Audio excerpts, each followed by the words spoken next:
to welcome everybody to the Camino Cafe. And today we are so fortunate to have Curt and Susan with us to talk about their Caminos.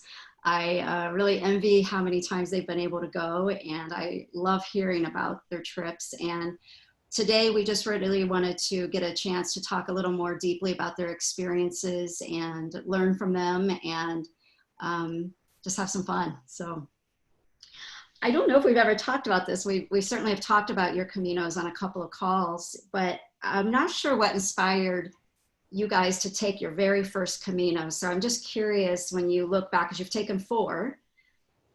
Right. What inspired, like, how did you guys even find out about it? What made you say, yeah, that's something we want to do?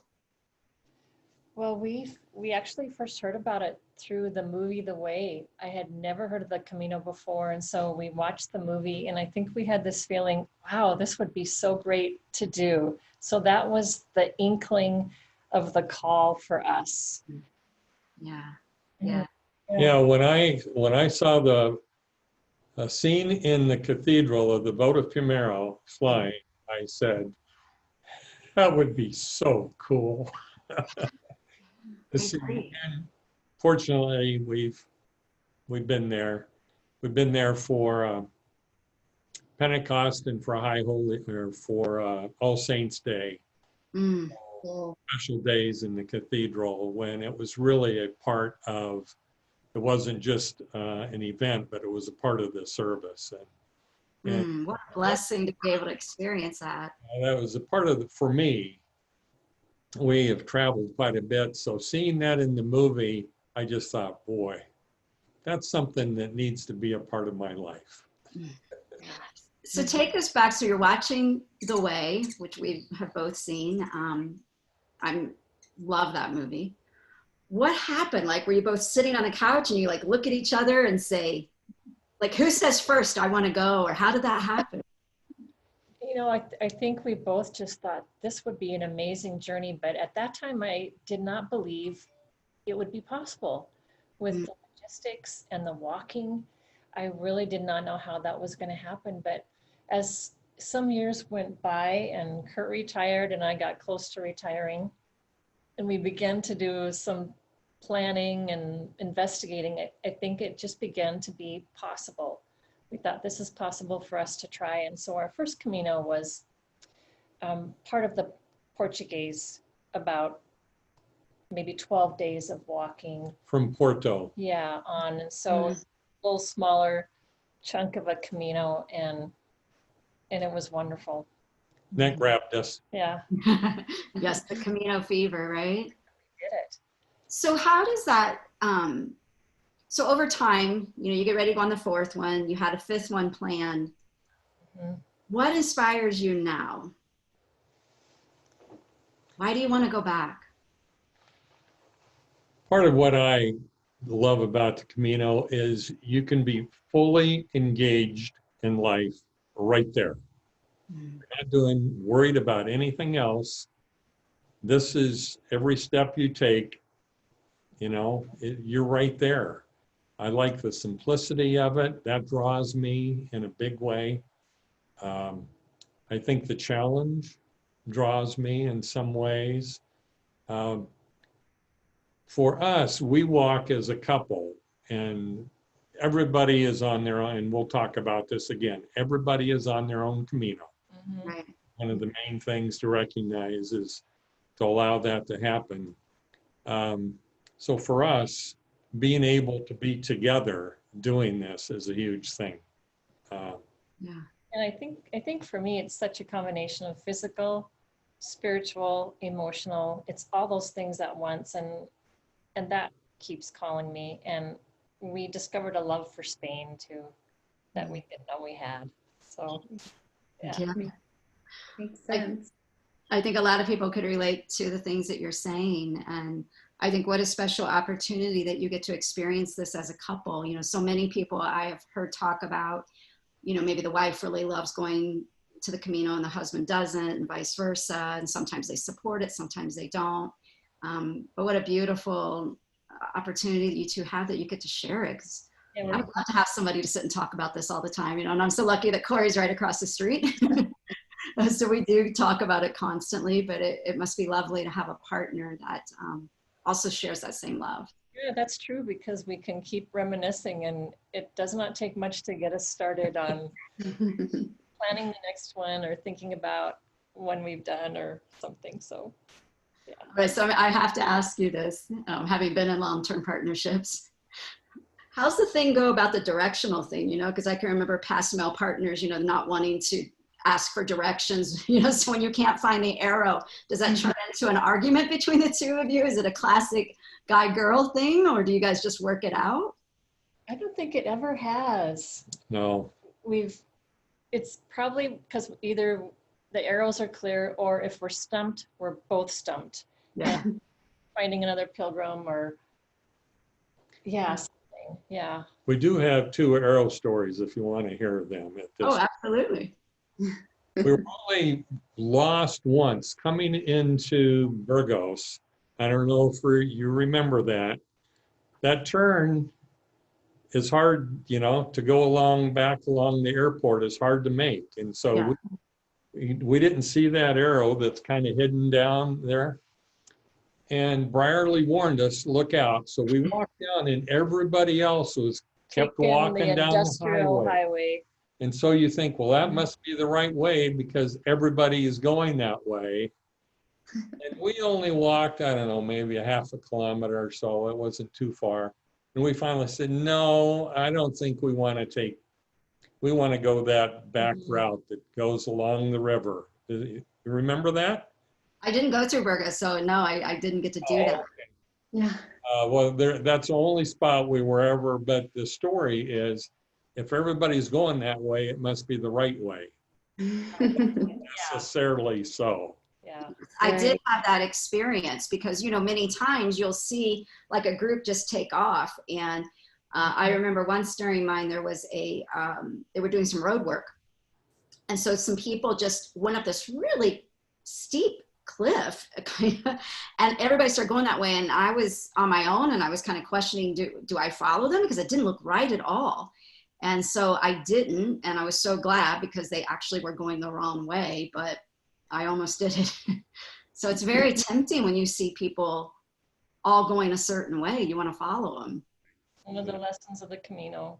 Yes. Right. You said you had a second arrow story? One other one would be on the Portuguese. We went off to have lunch and we went off of the path. And so we weren't where there were arrows. Okay. Well, we can find in the locals noticed that we were not sure about how we were going to get back on to the path. And so one of the guys says, okay, you go down this way. He followed us in his truck because when we got to the right corner, the corner we should have turned, we didn't. He stopped and said, no, go this way. There. So we went and we found another, and we were still not where the arrows were. Yeah. He was still following us to be sure we got back on the path. And he comes up behind me and he gets out of his car, takes me by the shoulders and points me in the right direction. And at that point, he knew we could get there.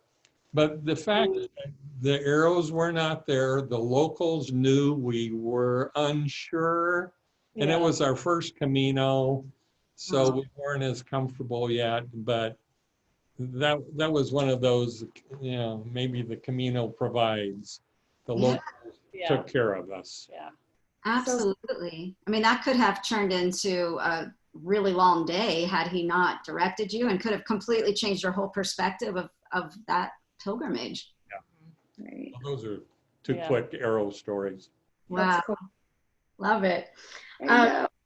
I was just thinking of, you mentioned about the Camino providing, and that's certainly something I think we all talk about when we're out on pilgrimage. And another thing that I think you hear quite often is that the Camino doesn't give you what you want, it gives you what you need. And I just wondered if during the 4 Caminos that you've been on, and did you have expectations where maybe you thought you wanted a certain thing to happen, or maybe you wanted to process something, or I don't know, see a certain sight, but instead something else happened, and once it did happen, you're like, oh, this is why? Was there ever anything that comes up that you can remember that fit that? This one kind of stumped us a bit when we were thinking over some of them, but now that you're talking a bit, I think about the first Frances that I did. I had a ankle injury that happened in Burgos. It wasn't really severe, but it was enough that I had to sit out a couple days. But I wasn't sure, am I going to be strong enough to walk? Is this ankle going to heal? And the Camino Forum, I was kind of in touch with folks there who gave me encouragement, and I was praying a lot, and I learned how to ask for an ice bag in Spanish, and I sat out for 2 days, and then, you know, it was enough so that I could get back and walk. But I was amazed at how that story became part of my Camino, and I was devastated when it happened, but it really became part of my story of the Camino. And that was unexpected and, you know, kind of minor in the realm of things. But when you stop and you're kind of wondering, am I going to keep going? Am I going to be able to finish? Is this going to keep me from walking? And then it heals enough so that you can walk. That was, yeah, it became part of my story. So I think that was something that was unexpected, but turned out to be a strong point for me. I know this is something that Corrie always has a lot of interest in. Corrie, did you have follow-up about her experience there? You know, I was thinking that because that's one of the questions I love to ask, is like, you know, if you get to that point where you hit a wall or you feel like you need to give up, or that there is that possibility, you know, what do you tap into that part of you that just is like, how do I keep going, and what does that look like? And that really, you saying that reminds me a lot of that. And it's just, you know, what part of yourself did you tap into? And Curt, maybe I don't know if you've had that on any of yours, as you know, as well, like where you kind of hit that point where you aren't sure if you could keep going and what that looks like at that point. What, you know, have you had any experience like that? Well, probably only one day we were walking and it was really hot, and Sue's kind of hit the... Yeah, I did hit a wall, and I wondered if I were safe to continue, actually, because I was so hot and we had a ways to go. But we really took it just bit by bit and kept trying to drink water and rest in the shade when we found it. But that was the only one where, while I was walking, I really felt I hit a wall and had that question, should I call for a taxi or should I stop? But yeah, and then, you know, the injury, a couple injuries I've had are probably kind of working through that. But I think drawing on faith and letting go and all those things, inner strength that you didn't know you had. Yeah. Slow down, maybe. Yeah, and I think after doing a number of these, you realize you just have to take whatever the day presents. Right. And that way you kind of do away with some expectations in many respects. I loved whoever said on one of the calls recently, I was worried about the weather, and I asked the people, what's the weather going to be? And the local said, it's going to be walking weather. You're right. Really good. Walking weather, yes. Good. And one of the things Curt talks about, I mean, I know you can relate to this, at the end of a day, you're just spent. You know, you know you couldn't walk anymore, and wherever you stop. And but the next morning, if you have with a good night's sleep, you kind of get up, put your boots on, you start walking, and there's that miracle of that rest that you have. Yes. Yeah. Makes sense. I don't ever remember when a good night's rest was ever so helpful. It's when, Right. you know, right? Right. I mean, you think I couldn't walk another mile, and then magically you get a nice meal at the end of the day and a good night's sleep, and miraculously the body has recovered and is able to do things that you just at home maybe didn't even realize you could do. And after that happens enough times, then you know you're going to make it. Yeah. Right. Yeah. That's Yeah. beautiful. Thank you for sharing that. Did you guys train for any of your walks? So you watched the way, you decided to go. Did you follow any kind of training program before that first one, or have you followed any training since then for any future ones? Well, we're really lucky. We have a wonderful 5-mile path close to our house, right along the rims here in Billings. And we just do that regularly. And if you can do that every day, in a reasonable amount of time for us, we realized, and we know where we're going to stay every night. And so we have all day to get there. Okay. We're not speed walkers. Yeah. And we don't have any expectation, well, we need to get there by 1 to get a bunk. We know where we're going to be. And so over these, we have learned it's okay to take a break at 3. Mm-hmm. Yeah. Yeah, because as long as you get to your bed by nighttime, you're gonna be okay. Yeah, I mean, that's your whole day's activity, right? Like, you don't have to be in a hurry. I can remember some people, they would so you'd be sitting down at a cafe enjoying a coffee or whatever, and they just felt like they had to hurry up and go. And I kept wondering, like, what's the hurry? This is all we're doing today. Exactly. It's nice to have that feeling. I also had my night's sleeping arrangements already arranged. And so I guess that does take away from that feeling of rushing and having to hopefully find a bed.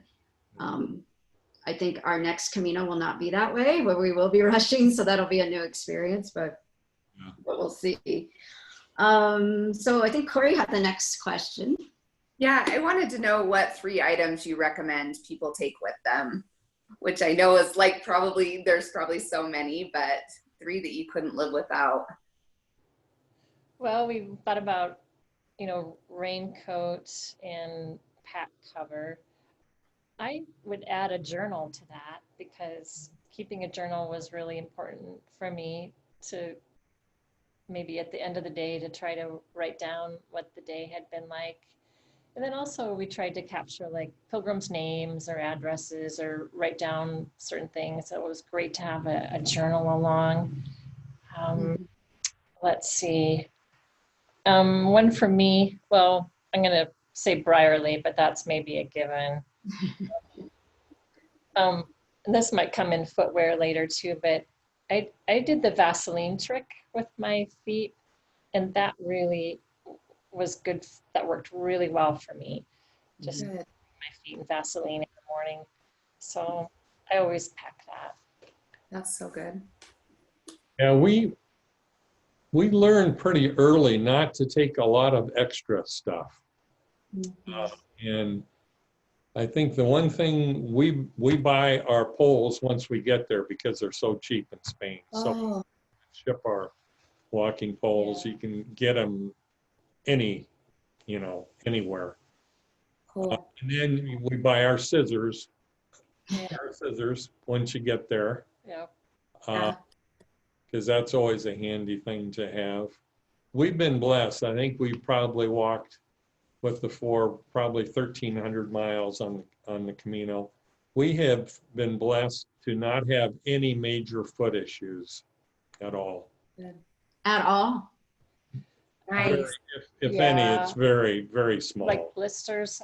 I've always had a few, but not debilitating or anything like that, because sometimes there are pilgrims that it's really been an issue for them, and we've been lucky with trying to take good care of our feet. Really minimal. Yeah. Well, that's great.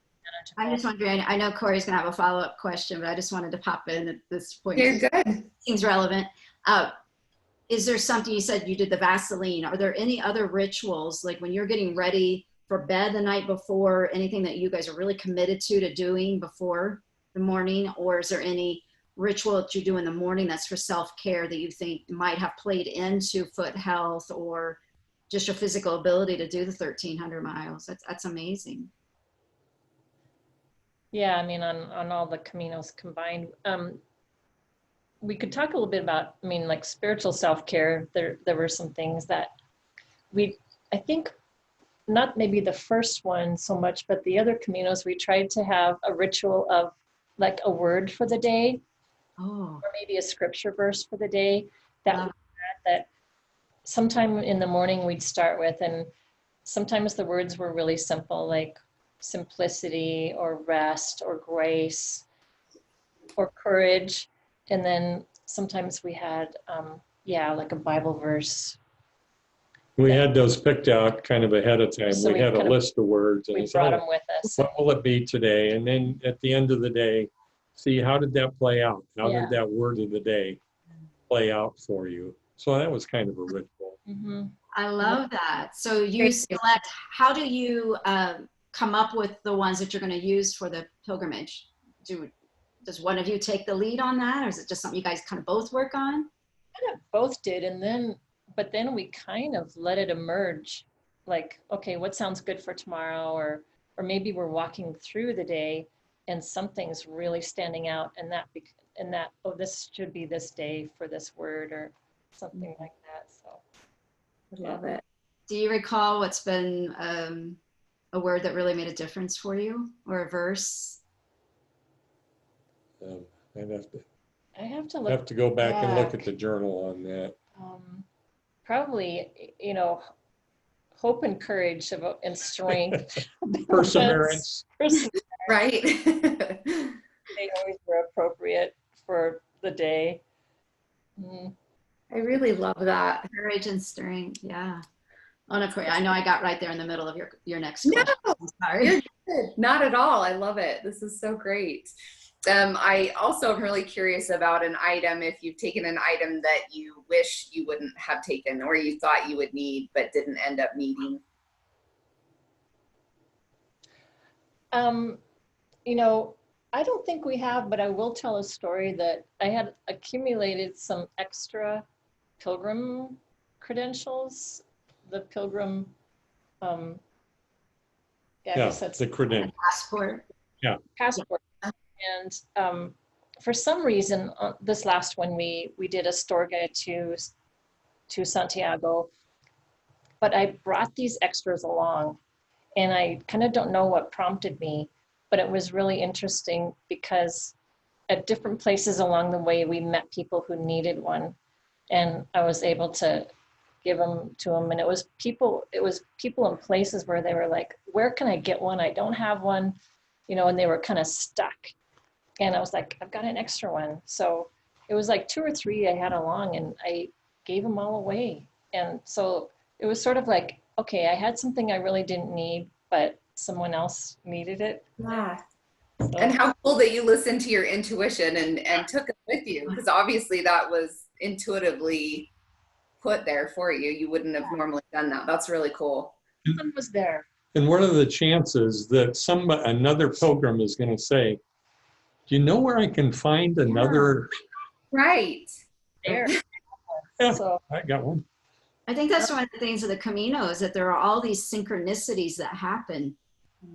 And they're probably happening all around us all the time, but I miss them in my everyday life. But when I am on the Camino, I feel like things like that become so obvious, and you think, why in the world would you have carried an extra credential? Like, yeah. But there's this synchronicity that I feel like the universe knew you were going to run into somebody that was going to need it. That whole Camino provides.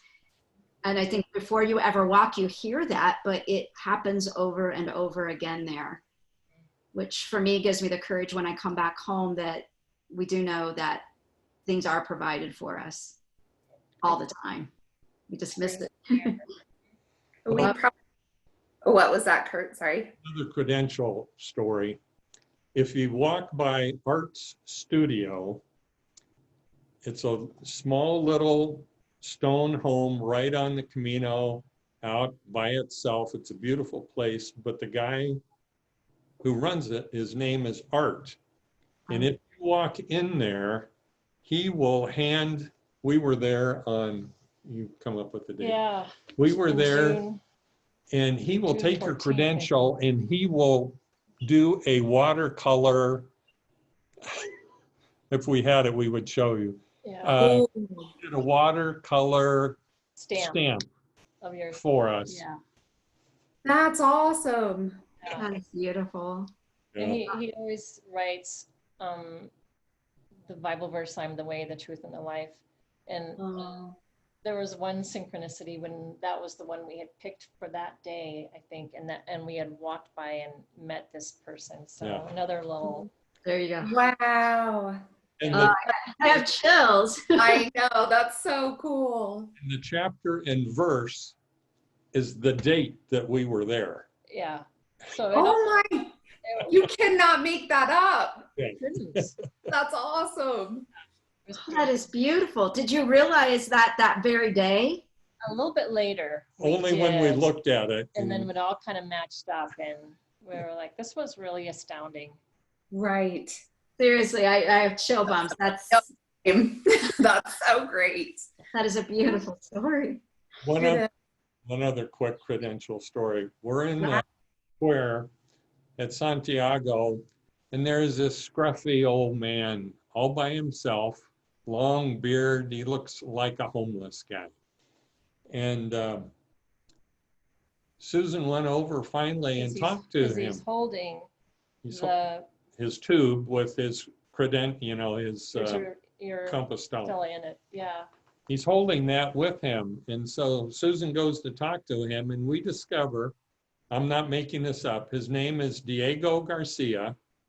And so we said, well, where did you walk? And he said, I started in Seville, and I walked to, I know I can't think of the exact area, but he had walked. to Greece. Yeah. He had walked to Greece What? and back. What? And he had all the credentials. He had blank pieces of paper just stamped all over Europe where he had walked, and Wow. he had made it to Santiago, and I felt like it was such a privilege to hear his story. And he couldn't speak a lot of English, but he could show us the credentials, and we knew this man had been on a journey. Able to kind of acknowledge that and celebrate that with him. It was Right. It was something like 4,000 kilometers or some crazy amount. Wow. I was just going to ask, and I wonder how long he'd been out there, time-wise. months, I think. Oh yeah. Wow. That's amazing. Always remember him. Yeah, we'll always remember Diego Garcia. Yeah. Diego Garcia. Because he Wow. looked, seriously, he had, I don't know how many different credential things. That's the link. Pages. And then pages of when he was in. Different places, and they had stamped. And Yeah. That's Oh, amazing.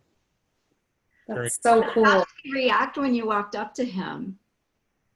Was he surprised that you were talking to him? Because I wonder if people were really put off by his appearance, and you might have been some of the first people to pay attention to him. I don't know, but I was really glad that I did. And I can't even remember what I exactly said to him, but maybe it was just something about his walk. And then he was very eager to talk about his journey. No phone, no camera. Yeah, he could tell us No- that part. And I think he probably had just made his way on the entire like a true Camino, pilgrim. like a true Yeah. pilgrim. So, yeah. Wow. Wow. That's amazing. How cool. Link to the credential question. Yeah, what an inspiration. That's All right, amazing. well, we are at about we're almost at 30 minutes, which I think I could talk to you guys all day about this. The best. But I don't want to take up more of your time. So we'll just end with a couple of rapid fire questions. And so just a couple of things. I feel like there's always this big debate when I see posts on Facebook or people ask me questions about how to pack or whatnot. So we'll just quickly get your opinion on these items. And if you have no opinion at all, that's fine too. So I know the first one that you do use walking poles. Do you use one pole or do you use two? One. One pole. And hiking boots or walking shoes? Boots. Boots. Boots. And do you wear the same brand by? No. I wear Vast. Mm. I know. Yeah. But, Lowe's. Lowe's. Yeah. Okay. And do you do the same size you would wear when you're walking around your 5-mile loop, or do you guys upsize by a full size or a half size or anything for the actual Camino? I think mine ended up being a whole size bigger. Yeah, I The think last pair that I bought. Yeah. Yeah. I know this is not rapid fire, but I didn't do that. And Corrie and I have been like talking about that because we hike all the time here, like many, many, many miles. And we've never done that when we're hiking in Utah. So a question that we've kind of had is, how do you train with that bigger size? Do you, or if you don't, then did it feel really weird those first couple of days when you have that bigger shoe on, or is it just not noticeable? I didn't find it noticeable. Yeah, I think we walked enough so that I knew that what I needed for uphill and downhill to feel comfortable. And it just turned out that it was a bit bigger than my normal shoe size. So, yeah. All right, back to rapid fire. Rain jackets or ponchos? Marine jackets. Rain jacket and back cover. Yep. Okay. And I know it's hard because I know you guys love all your Caminos, but if you have to pick a route, which one? Well, we've been on the Frances 3 times, so yeah, it's still, yeah. That's where the part is. Yeah. I'd do it again. Yeah, I probably would pick the Frances, although we loved our Portuguese one as well. Yeah. And when you go on your 5th one, you're going to do? It would either be, if we ended up, our dream is to do at least a little bit of the La Puy in France, but I think we would aim for doing the Frances again. I mean, when we finished the first Frances, Curt actually said, I don't think I need to do this again. And then within like, I don't know, it didn't take too long before we were like, we need to do it again. So, yeah. So great. Your daughter went with you 1 year, right? Which We've one? had 2 of our daughters join us. on different Caminos. Oh, cool. One flew in and joined us in Villafranca, Yeah. walked in, and then this last time our youngest daughter went with us, and we went from Astorga in. So now they understand when we, that helps. Right. Do they have Camino fever like we all do now? Or was their experience one like, I got to go back? Oh, they're both travelers, so. Yeah, I think for them, the issue would probably be getting the time off. They're both with jobs. So I think getting the time off to go back would probably be a little bit of an issue, but they both loved it. And it was a great experience. So, yeah. That's cool. What a special opportunity. Wow. Okay. Last rapid fire. Tortilla espanola or tarta de Santiago? Well, I like them both. I probably would pick the Santiago tart. I think Santiago cake. I don't know about you. Yeah, I just made one Yeah, it a turned out. couple of weeks ago. It turned out just like we bought. So Nice. Did you use the recipe out of Yosmar's book? yes. Yes. Did you add lemon or did you leave the lemon out? Oh, I put lemon in. That really adds. What about cinnamon? I hear some people put cinnamon in. I haven't tried it with cinnamon. Don't do cinnamon. Yeah, me either. But Corrie, you have any other questions for Curt or Susan? Oh, I just have loved everything. Thank you so much. We're so just happy. fascinating. So happy to have you guys in the Camino Cafe family, and I'm so grateful that you've done presentations on our group calls, and it's just so I just feel honored to be a part of your Camino family now, and to just get a little touch of these great experiences that you guys have had. So thank you for being willing to share, and I hope someday we're all on the Camino together. That would be great. I know. No, we've been really grateful. It has meant a lot to us during, I think, especially during this time, to be in touch with you and to somehow find your Facebook post and get involved. And then you've kind of led us to the other groups. So on Facebook, which has really been fun too. So it's been very good. Oh, thank you. I'm just so glad. And I wanted to mention, I don't know, I have no idea which Facebook group this is in, but someone had mentioned yesterday on a post that Martin Sheen and his son, Emilio, have actually written a book about their relationship, and they talk about the way. Have you read that book? We have. It's good. Very good. Good. All right. I'm going to have to check that out. When you watch The Way, watch it with the director's comments. And Have you ever done that? No, I haven't. New way of watching.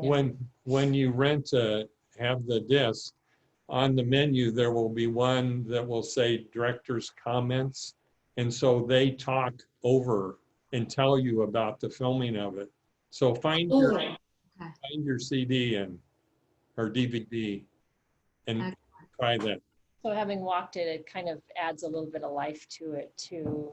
And we stayed in the hotel, Acaretta, where they filmed. And have we told you, are you running out of time or are you okay? No, you're totally fine. We're loving this. We can talk all night. Okay. So we stay at the Hotel Acaretta, and the guy who runs it, his wife is a physician in Pamplona.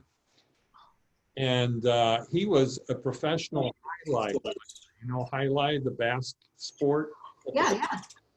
Well, they bought this place, and he said, yeah, one day this guy comes in and says, we want to rent it for like a month or something. we'd like to rent it for, I think, several weeks because we're filming this movie. And he says, well, I have guests and and he says, well, what about if this? And so they make arrangements. Well, the person asking him is Martin Sheen. And it's the hotel where the main character meets the Canadian girl, and then there's part where he's looking down and the proprietor is pretending to bullfight. It's Yeah. Yeah, that hotel. And Cool. the owner really shared a bunch about, and Martin Sheen's wife said, if you ever think about selling this place, call us first.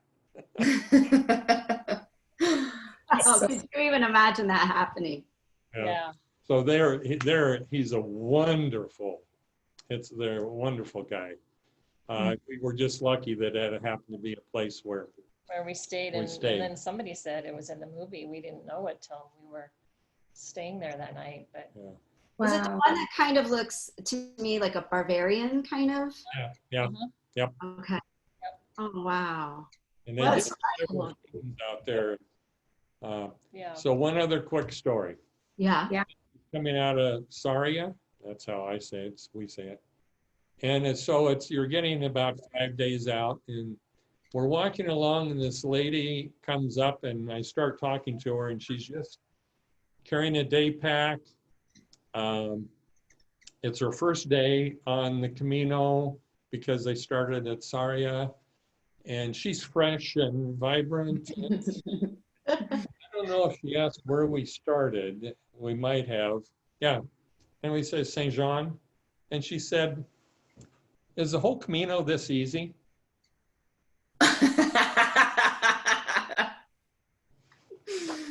Oh. Like quietly saying, well, we have some mountains and And so, because here we have been walking for 30 days. Right. First morning. And she said, is the whole thing this easy? Oh my. And how do you answer that? You know, like you don't want to make her feel bad, but. At that point, we had learned everybody's on their own Camino. Right. And so kind. As it turns out, we met her by the cathedral several days later, and she's just, oh, now you're my hero. That's so great. Oh, I always say God gives us what we can handle, right? And so whatever mileage someone can handle, and I've seen people that have finished the Camino successfully that, when you looked at them, you think, well, it's just not going to happen for them. But there they are at the cathedral, and then Camino provides, God gives us what we can handle, and right? Oh my goodness. All right, well, I'm going to officially close out our call, but let's stay on. So just for a few minutes, but I'll let everybody know. So thank you, Curt and Susan, for doing this interview. We so appreciate it. And if you guys would like, you can add some pictures to the post from any of your Caminos, and that way people could actually maybe see some of the places you've talked about, but you don't have to do it. So thank you so much. And hopefully we will all be back together on a group call soon. So I will just close this out. So thanks everyone for watching. And if you would ever like to share more about your own Camino, please let us know. And we'd love to have you for an interview. Bye-bye. Okay, so that'll be the end of the actual official call. Hopefully